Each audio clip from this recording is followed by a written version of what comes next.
نحمده ونصلي ونسلم على رسوله الكريم أما بعد فأعوذ بالله من الشيطان الرجيم بسم الله الرحمن الرحيم ألم تر إلى الذين أوتوا نصيبا من الكتاب يدعون إلى كتاب الله ليحكم بينهم ثم يتولى فريق منهم وهم معرضون ذلك بأنهم قالوا لن تمسنا النار إلا أياما معدودات وغرهم في دينهم ما كانوا يفترون فكيف إذا جمعناهم ليوم لا ريب فيه ووفيت كل نفس ما كسبت وهم لا يظلمون صدق اللہ العظیم۔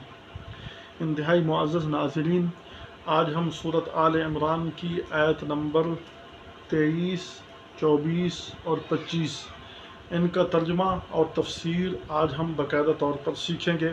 اللہ تعالیٰ سے دعا ہے کہ اللہ تعالیٰ ہمیں صحیح طور پر سیکھنے کی توفیق عطا فرمائے، قرآن و سنت پر عمل کی توفیق عطا فرمائے۔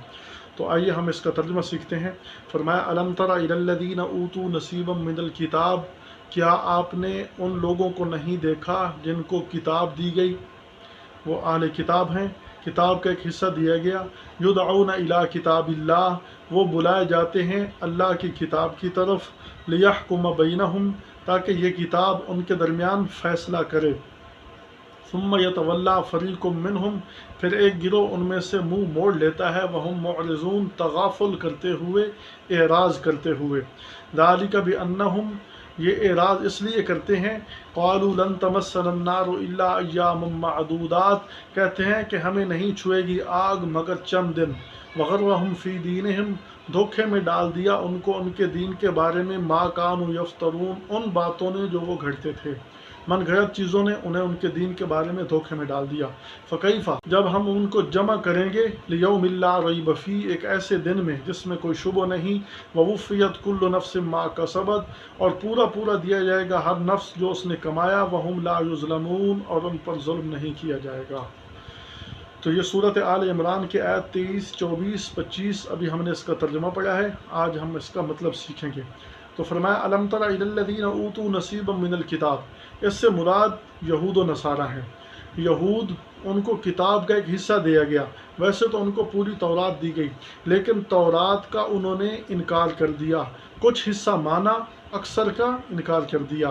اور اس لیے قرآن حکیم کہہ رہا ہے کتاب کا ایک حصہ دیا گیا، یعنی وہ ماننے والے ایک حصے کو تھے، دی تو ان کو پوری کتاب دی گئی لیکن وہ ایک حصے کو ماننے والے تھے، اور کاش کہ وہ اس حصے کو مان لیتے جس حصہ میں نبی آخر الزمان محمد الرسول اللہ صلی اللہ علیہ وآلہ وسلم کی صفات طیبات تھیں، جس کے اندر آپ صلی اللہ علیہ وسلم کا آمد، آپ صلی اللہ علیہ وسلم کا آخری نبی ہونا، آپ صلی اللہ علیہ وسلم کا خاتم النبیین ہونا بیان کیا۔ اس حصے کو مان لیتے تو آج یہ ہدایت پر ہوتے، لیکن انہوں نے اپنی من مرضی سے جو چاہا اس کو مان لیا، جس کو چاہا اس کو رد کر دیا۔ اس لیے قرآن حکیم کہہ رہا ہے اوتوا نصیبا من الکتاب یدعون الی کتاب اللہ، اب ان کو اللہ کی کتاب کی طرف دعوت دی جاتی ہے کہ آؤ بھائی اللہ کی کتاب کو سیکھو، مراد اس سے تورات ہے، اپنی تورات کو دیکھو، اس تورات کے اندر نبی آخر الزمان صلی اللہ علیہ وسلم کے بارے میں بالکل واضح لکھا ہوا ہے، تو اس کو سیکھو، تاکہ وہ کتاب جس کو وہ مان رہے ہیں، جس کے وہ دعوے دار ہیں کہ یہ تورات ہماری ہے، تو اب اس کو دیکھیں، اس کتاب کی طرف ان کو دعوت دی گئی کہ اس کتاب سے پوچھو کہ آخری نبی برحق ہیں یا نہیں۔ یدعون الی کتاب اللہ لیحکم بینہم، تاکہ یہ کتاب ان کے درمیان فیصلہ کرے۔ ثم یتولی فریق منہم، پھر ایک گروہ ان میں سے منہ موڑ لیتا ہے، جانتے ہیں، سمجھتے ہیں، اس کے باوجود روگردانی کرتے ہیں جان بوجھ کر۔ قرآن حکیم کہتا ہے یعرفونہ کما یعرفون ابناءہم، نبی کو ایسے پہچانتے ہیں جیسے اپنے بیٹوں کو پہچانتے ہیں، بیٹے کو تو بھول سکتے ہیں لیکن نبی کو نہیں بھول سکتے۔ ان کے علماء سے پوچھو، کافی لوگ ان کے یہود کے جب نبی علیہ الصلوۃ والسلام کی صفات دیکھتے تھے، اپنی تورات کے اندر پاتے تھے تو ایمان لے آتے تھے، لیکن ان میں سے اکثریت وہ قبول کرنے کے لیے تیار نہیں ہوئی جاننے کے باوجود۔ فرمایا اعراض کرتے تھے، تغافل کرتے تھے۔ کیوں تغافل کرتے تھے؟ ایک تو ان کے دل میں یہ بات تھی نحن ابناء اللہ و احباؤہ، ہم اللہ کے بیٹے اور اللہ کے محبوب ہیں۔ ایک دفعہ تورات میں اللہ نے ان سے خطاب کیا، یہود کو براہ راست خطاب کیا، وہ اتنے غرے ہو گئے، کہنے لگے نحن ابناء اللہ و احباؤہ۔ اور قرآن حکیم میں اللہ نے یا ایھا الذین آمنوا 88 مرتبہ ذکر کیا ہے، ایمان والوں کو 88 مرتبہ خطاب کیا، اتنا بڑا اعزاز ایمان والوں کو دیا۔ ایک دفعہ یہود کو کہا براہ راست، تو وہ کہنے لگے ہم اللہ کے بیٹے اور اللہ کے محبوب ہیں۔ ایمان والے ایسا اپنی فوقیت کو نہیں سمجھتے کہ اللہ نے 88 مرتبہ ان کو خطاب کیا، اتنا بڑا اعزاز دیا، پھر بھی یہ جو ہے نا اپنی فوقیت اور اپنے مرتبے کو نہیں جانتے۔ اللہ راہ ہدایت نصیب فرمائے۔ تو وہ کیا کہنے لگے؟ نحن ابناء اللہ و احباؤ۔ اور دوسرا کہنے لگے ہمیں آگ نہیں چھوئے گی مگر چند دن۔ کتنے دن؟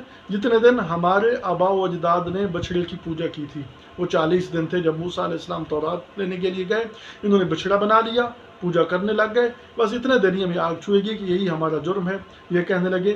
اور پھر تیسری بات وہ کہنے لگے کہ ہمیں آگ نہیں چھوئے گی کیونکہ ابراہیم علیہ السلام وہ ہمارے جد ہیں اور وہ آگ کے کنارے پر کھڑے ہوں گے، اور جو اسرائیلی یعنی ان کی نسل میں سے، یہود کی نسل میں سے جو مختون ہوگا، جس کا ختنہ ہوا ہوگا، اس کو پکڑ کر جہنم سے نکال لیں گے اور جنت میں پہنچا دیں گے۔ تو یہ ان کے برے نظریات تھے کہ ہمیں چند دن۔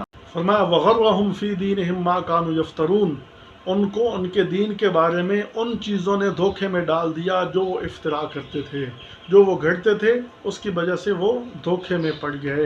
یہی باتیں کہ ہمیں ابراہیم علیہ السلام نکال لیں گے، ہمارے آباء و اجداد نے یہ عبادت کی تھی اس لیے ہم جہنم میں جائیں گے، نحن ابناء اللہ و احباؤ، ہم اللہ کے بیٹے اللہ کے محبوب ہیں۔ اس وجہ سے جو ہے نا وہ کہہ رہے تھے کہ ہمیں ہمارے دین نے دھوکے میں، ان کے دین نے ان کو دھوکے میں ڈال دیا اور وہ گمراہی میں پڑ گئے۔ اس کے برخلاف نصارہ ان کے پاس جو تھی ان کو کتاب کا ایک حصہ دیے گئے، ان کو انجیل دی گئی، لیکن انجیل کی قدر نہ کر سکے، انجیل انہوں نے خود تبدیل کر دی۔ انجیل اب موجودہ جو انجیل ہے ان کے 4 نام مشہور ہیں، جو بائبل ہے جس کو کہتے ہیں انجیل کہتے ہیں، ان کے 4 نام مشہور ہے، کوئی یوحنا ہے، کوئی لوکا ہے، کوئی ہرقس ہے، اس طرح جو ہے نا ان کے 4 مشہور نام ہیں انجیل۔ تو وہ بھی آپس میں کافی شدید اختلاف رکھتی ہیں، ان کا بھی آپس میں کسی مسئلے پر اتفاق نہیں ہے۔ تو وہ بھی اپنی کتاب کھو بیٹھے۔ ویسے تو ان کے کئی نسخے ہیں، بعض نے 120 تک نسخے لکھے ہیں، لیکن سب کا آپس میں اختلاف ہے۔ اور یہ دین میں دھوکہ ڈالنا افتراء شدہ چیز کی وجہ سے، اللہ معاف کرے، یہ امت محمدیہ میں بھی یہ چیزیں پائی جا رہی ہیں۔ اپنی خود من گھڑت چیزوں کو دین میں شامل کر دیا اور دھوکے میں پڑ گئے، کہتے ہیں کہ یہ کام اچھا ہی ہے نا، برائی تو نہیں ہے نا۔ مثلا رواجات ہو گئے، رسومات ہو گئے، لوگ آج کل جو ہے نا وفات پر کوئی تیجا کر رہا ہے، کوئی 40واں کر رہا ہے، کوئی جمعرات کر رہا ہے، کوئی جو ہے نا اپنی مرضی سے کوئی نئی چیزیں اس کے اندر شامل کی جا رہی ہیں ملا کا پیٹ بھرنے کے لیے، اور ان کو جو ہے نا ایک معاشرے کا حصہ نہیں بلکہ ان کو دین کا حصہ سمجھا جا رہا ہے۔ تو یہی چیزیں انسان کی گمراہی کا سبب بن جاتی ہیں، اور ان چیزوں کو اگر دین بنا لیا جائے تو یہ بڑا خطرناک معاملہ ہو جاتا ہے۔ تو دین بنا کر کسی چیز کو بے دین، جو دین نہیں ہے اس کو دین بنانا، یہ خطرناک چیز ہے۔ فَكَيْفَ إِذَا، فرمایا کیا حال ہوگا جب ہم ان سب کو جمع کریں گے، جب ہم سب کو اکٹھا کریں گے۔ کب؟ لیوم لا ریب فیہ، ایک ایسے دن میں جس میں کوئی شک و شبہ نہیں، مراد اس سے قیامت کے دن ہے۔ اس دن ہم ان سب کو جمع کریں گے۔ ووفیت کل نفس ما کسبت، اور ہر نفس جو اس نے کمایا اس کو پورا بدلہ دیا جائے گا، جو اس نے دنیا میں کمایا اس کا پورا بدلہ ملے گا۔ نیکی کے بارے میں قانون، ایک نیکی لاؤ گے 10 گنا ملے گا۔ برائی کے بارے میں قانون، ومن جاء بالسیئۃ فلا یجزی الا مثلھا، جو کوئی ایک برائی لائے گا اسی برائی کے مثل ہی ان کو جو ہے جزا اور سزا دی جائے گی۔ وہم لا یظلمون، اور کسی پر ظلم نہیں کیا جائے گا، کیونکہ اگر دنیا کے اندر بھی ظلم ہو رہا ہے، آج لوگ اپنی برادری کے زور پر، پیسے کے زور پر، سفارش کے زور پر، جتھے کے زور پر، طاقت کے زور پر کسی کا حق دبا لیتے ہیں، عدالتیں خرید لیتے ہیں، لوگوں کو پیسہ دے کر اپنے بارے میں فیصلے کروا لیتے ہیں۔ تو دنیا کے اندر تو یہ ہے، اگر آخرت میں بھی ایسا ہو تو پھر انصاف کب ہوگا؟